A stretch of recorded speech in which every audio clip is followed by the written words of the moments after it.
এঁচোড় চিংড়ি তো খাওয়াই হয়, তবে এইভাবে একবার নিরামিষ এঁচোড় বানিয়ে খেলে বারবার খেতে চাইবে। বানানো ভীষণ সহজ।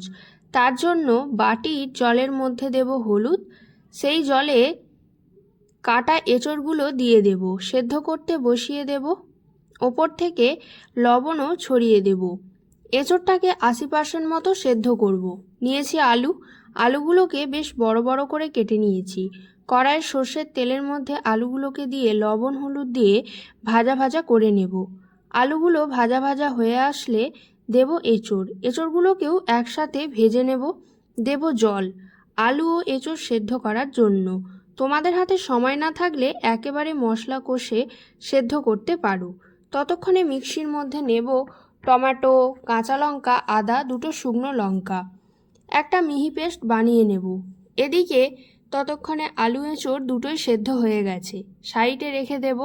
কড়াইয়ের মধ্যে সর্ষের তেল গরম করে ফুরনে দেব শুকনো লঙ্কা, এলাচ, দারুচিনি, তেজপাতা, গোটা জিরে, কালো জিরে।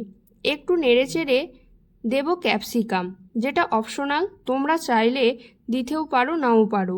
একটু ভেজে দিয়ে দেব পেস্ট করা মশলাটা। তারপর দিয়ে দেব একে একে ধনে গুঁড়ো, জিরে গুঁড়ো, লঙ্কা গুঁড়ো, গোলমরিচ গুঁড়ো, ধনেপাতা কুচি, চিনি, হলুদ, লবণ। সব কিছুকে ভালো করে মিশিয়ে দেব অল্প জল মশলা কষার জন্য।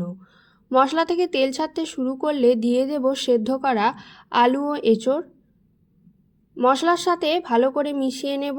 অল্প গরম জল দেব। ঝোল খুব ভালো করে ফুটে গেলে দেব আবারও একটু ধনেপাতা। নামানোর আগে ঘি আর গরম মশলা দিয়ে নামিয়ে নিলেই একদম রেডি স্বাদে ভরপুর নিরামিষ এঁচোড়। খেতে কিন্তু দারুণ হয়েছিল।